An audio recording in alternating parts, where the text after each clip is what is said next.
Hi guys, Dilaw here and welcome to our lyric breakdown. Nakakasawa na, paulit-ulit na, sumasakit ang ulo ko sa'yo.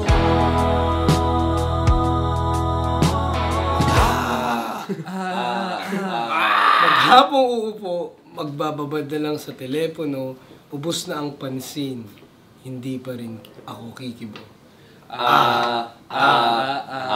Nasulat ko yung first part na to kasi minsan talaga pag mahal mo yung isang tao, minsan nakakasawa na yung relationship, tapos hindi mo alam yung gagawin mo, tapos yun nga, ang sakit sa ulo, hindi ka makapagtrabaho na maayos, nasishake yung araw mo, tapos yun nga, nasisira yung routine mo.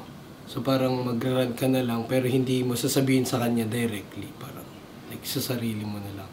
Tapos ang hirap rin, kahit sabi nila parang conversation is the key, ang hirap pa rin talaga like i-express ng fully. So kailangan pa rin siya like i-filter out somehow para magkaintindihan kayo ng maayos. Bakit nasasabik na bumalik at makasamang muli, maagkan at mayakap ka ng maipin? Sa relationship, ito yung hindi mo madalas matiis yung bebe nyo or yung Adams. Ay, kung hindi nyo sila matiis ng solid, tapos nasasabik ka pa rin na alam mo yun, gawin pa rin yung like routine nyo bago matulog, which is like yung maglambing or matabihan sila. Kasi ang hirap din matulog ng hindi mo katabi yung like mahal mo.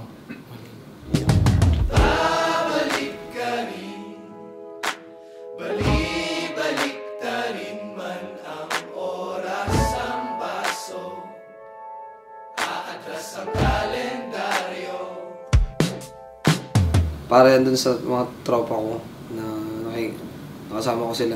Tapos, nakita ko yung struggles nila. Tapos biglang maghiwalay sila. Tapos magbabalikan din lang sila ulit. Tapos maghiwalay sila. Tapos maghiwalay lang sila ulit. Tapos isang araw, nag-inuman kami. Tapos nagmamagaling ako. Sabi ko, kaya ko kayong gawa ng kanta ko. Tapos ginang ko. Tapos ewan ko, nagawa ko lang yan. Babalik ka rin, balik ka rin man ng orasang baso. Parang, yung orasang baso. Ang dami mong nire-represent niya yung, kung ano man yung relasyon nyo, kahit bali-balik ta rin naman siya ng bali-balik ta rin, babalik at babalik ka pa rin kasi nga, mahal mo pa rin. Parang gano'n, atras yung kalendaryo kasi magre-reverse yung kalendaryo.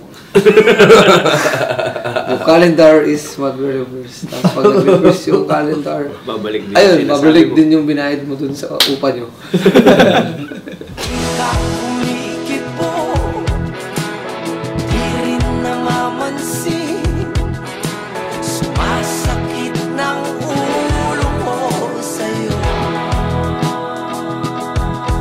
It's two songs that were combined into one song. Yung first verse na sulat ko nun, ang original title niya is Homebound kasi tungkol siya sa stuck sa bahay na walang magawa. Tapos nakakasawa na yung araw-araw. Tapos yun, yung isang kanta is yung chorus is nasulat ni Dilaw.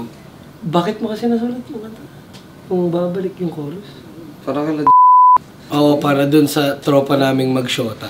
yung second verse niya, binaliktad ko lang yung so parang naging dalawang tao na yung na-involved dyan sa kanta. Kaya pag pinakinggan niyo siya or binasa niyo yung verse niya, magkabaliktad lang yun pero nag-iba na yung thought. So siyang conversation ng dalawang tao. Yeah.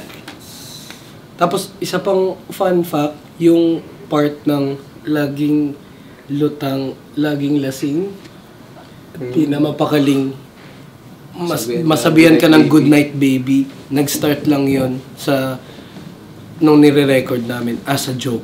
Tinawanan lang namin siya kasi ang corny sabi namin. Tapos actually sinasabi talaga yun na-realize namin ni Dilo kasi yun nga parang gusto mo pa rin like mag-good night dun sa special someone mo. Tapos paglasing ka, di ba? Paglasing ka, tapos lutang-lutang ka na. Parang tinamad na. Good night baby na lang. Good night baby. Yung parang joke lang siya eh. Joke lang. Sige, good night baby. Tinawanan pa namin. Cute naman. Cute. Ang ganda. Good night baby. Punot na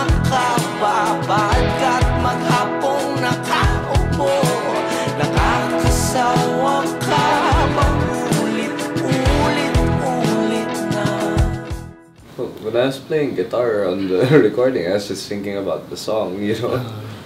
Like, even when you're trying to play the music to vibe with the emotions of the song, instead of like thinking about something specific in your life, I think a lot of our approach was thinking about the situation that the song was painting and trying to put yourself in that situation and manifesting that situation musically. Yeah. Thanks for watching! Again, we are Dilaw. Don't forget to follow us on our socials and listen to our brand new single, Orasa, on your favorite streaming platforms. Don't forget. Don't forget. Yan na. Reminders.